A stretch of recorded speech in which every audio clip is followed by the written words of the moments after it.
Carrie from Your Level Best, and today I want to actually broach a very serious topic. And that topic is overtraining. Now, you've probably read lots of articles by very smart people from experts that talk about why you shouldn't overtrain. And they're very good articles, and they give a lot of good advice. However, it's still pretty nebulous, and most people really couldn't tell if they were overtraining or not. And one of the reasons why I wanted to do this video today was because I've overtrained. I've actually seriously overtrained. It was probably one of the dumbest things I've ever done in my life. Because a lot of people think because we have this obesity epidemic here in our country that, oh, just train harder, just keep going, just do more. Well, there is a point where your body starts to break down. And I wanted to share my story with you so that you actually hear what it's like to overtrain and the recuperation time and all of the things that go with it. So let me get into my story. So this is probably, 2011, 2010, 2011, and I was really getting into working out a lot. And I like to work out anyway. It's something that I've always liked to do. But like a lot of people, you think, let's do more. Let's keep going, because if I can do this much now, I can do more later. Well, I started doing something that was pretty dumb. And that was doing high-intensity interval training 7 days a week. And that is something you should never do. It will lead you to overtraining, and you need rest in between to actually get the benefits. Well, I should have known better, but of course, I was addicted to burning more and more calories every day. So I was really kicking butt for a while. And Tony said to me, Carrie, you need to slow down. And I'm like, oh no, I can do it, I can keep going. Well, he knew something I didn't. He was a former professional athlete and knew about the limits of the body and training. And I will admit, even though I've been a downhill skier my whole life, I've never actually tried to push myself like I was pushing myself. Well, I said, oh, you don't know what you're talking about. I can keep going, no problem. Well, eventually, I started experiencing symptoms, and one of the reasons why I see a lot of the articles that talk about overtraining don't always help is because the first stage of overtraining is very hard to pinpoint because it mimics a lot of things that you experience in other ways. I noticed, and I couldn't pinpoint exactly when, but I started noticing I was tired all the time. I could nap, and I don't nap. I don't nap to begin with because then it's hard to stay awake during the day like I have to for my job if I'm in the habit of napping, so I usually don't, but I felt like I could take a nap every day. I had a hard time getting out of bed. I was really tired, and some things just started happening. Like, I kind of felt a little bummed. I was down a lot, kind of depressed. I was slow moving. And here's one thing that you may want to watch out for, whether you're overtraining, you may be overtraining, or if you're pushing yourself in a lot of other ways in your life. If you have a normal sex drive, if you're pushing yourself too hard, all of a sudden it doesn't work. I mean, and I'm not talking about, we've all been there when we don't feel like it, but I'm talking about hard to even get willing to do it, and the body was actually not reacting like it usually does. Like most of us can get, we can do it and get in the mood pretty quickly. We all have our triggers. Well, then none of them were working. The body wasn't reacting. So I kind of said, oh, if I keep pushing harder, keep going, life, I'll get better, it'll get better, no problem, I'm not a pansy. Well, after a while of the mild symptoms, the next stage started where my blood sugar started getting out of whack. You know, all of a sudden my blood sugar kept crashing, and unexpectedly, I was eating full meals. I was eating more than I'd ever eaten before in my life. I'm eating stuff that I normally wouldn't because my blood sugar kept dying on me. I mean, I'd sit at work and shake hard and not be able to concentrate and feel like I was going to pass out a lot. And I went to my doctor and said, "What's going on? I don't know what's going on. This is terrible." And they couldn't pinpoint it because my numbers were okay, everything else was okay. So they're like, you need to just, watch it and, let us know if it keeps happening. Well, and that happened for a while. I was having a hard time functioning, but I said, no, gotta keep going, gotta keep doing better.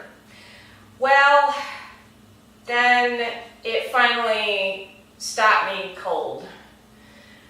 I pushed so hard for so long that stage 3 hit, and the stages are listed with more information on those on the blog post, but I remember when I finally had to stop. I started getting chest pains. I started having trouble breathing. It was awful. And I remember when I finally had to stop, I was trying to do my lunchtime walk, and I couldn't walk 10 feet. My chest hurt. I was having trouble breathing. And I called our doctor friend. We have a friend of ours who is a physician, and I said, "What should I do?" And she said, "Get your butt to the ER right now." She was not playing. And so I dropped everything, I left work, and I went to the ER. And I was having all kinds of trouble. I had chest pains. I was having just awful, non-functional. I was in the ER. They actually, because I had chest pain, rushed me in.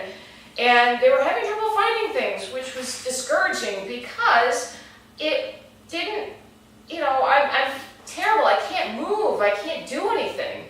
What's going on? Well, they did admit me in the hospital. Tony was worried as hell. I mean, imagine your spouse is sitting there having heart palpitations and pain, and they're having trouble breathing like they're having a heart attack. You're going to worry. Well, I got admitted, and the next day I saw a cardiologist, and the cardiologist was the one that identified it because he was an athlete himself. He knew exactly what overtraining was, and he said, "Carrie, you blew out your cardiovascular system."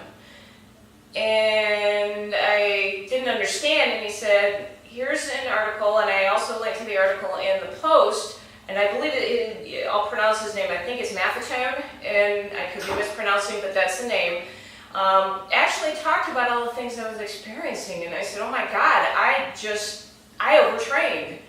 And I realized what a mistake I made after I got out of the hospital. And I was so weak. I was so defeated that I literally couldn't do things that I normally could. And I remember, I'm a girl who will get up and carry her own stuff. I don't need a guy to take care of stuff for me most of the time. I mean, if it's like way beyond my strength, that's a different story. But most of the time I can take care of myself. I remember one of my coworkers, I sat there and I looked at him, I couldn't even pick up a camera case. And I was in tears. I'm like, I can't even lift that thing. I can't. I couldn't touch it. I couldn't do anything. And I remember just having to put a lot of effort just to move around. And I realized how long this was going to take to actually get better.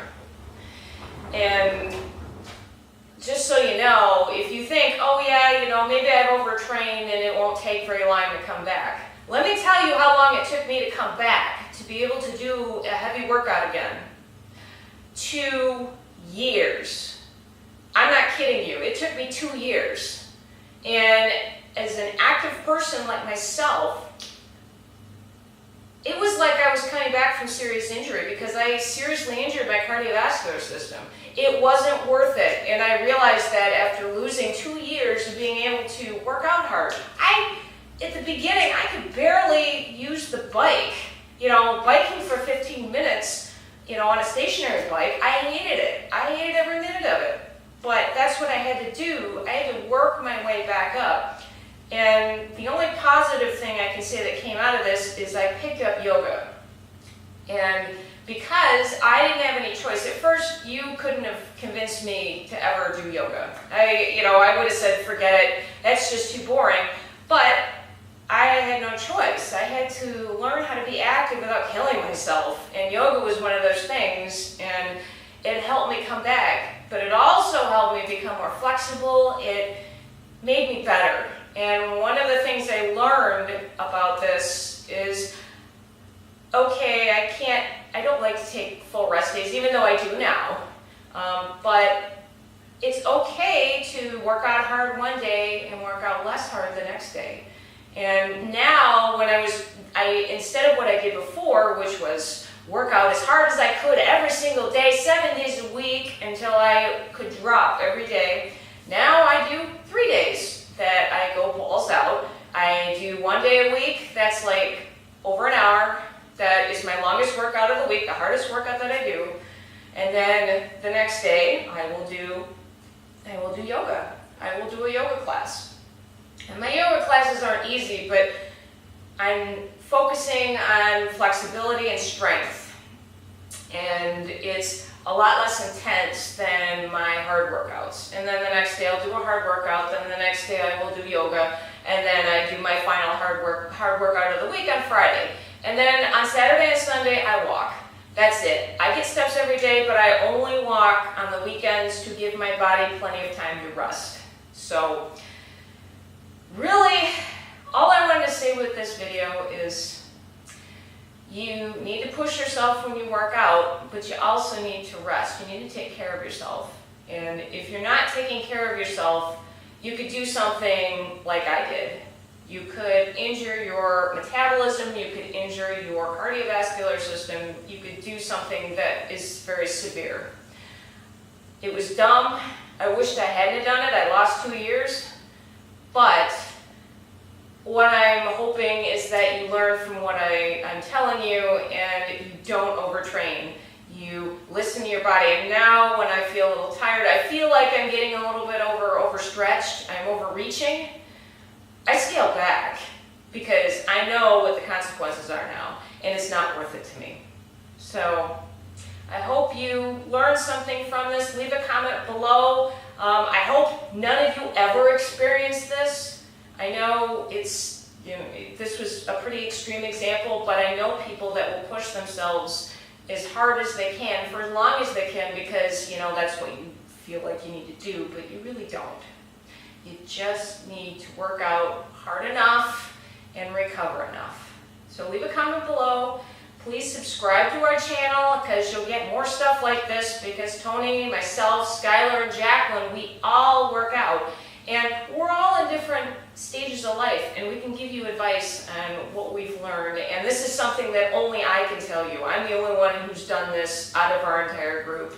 And I don't want it to happen to you. So please leave a comment, subscribe, and I'll see you next time.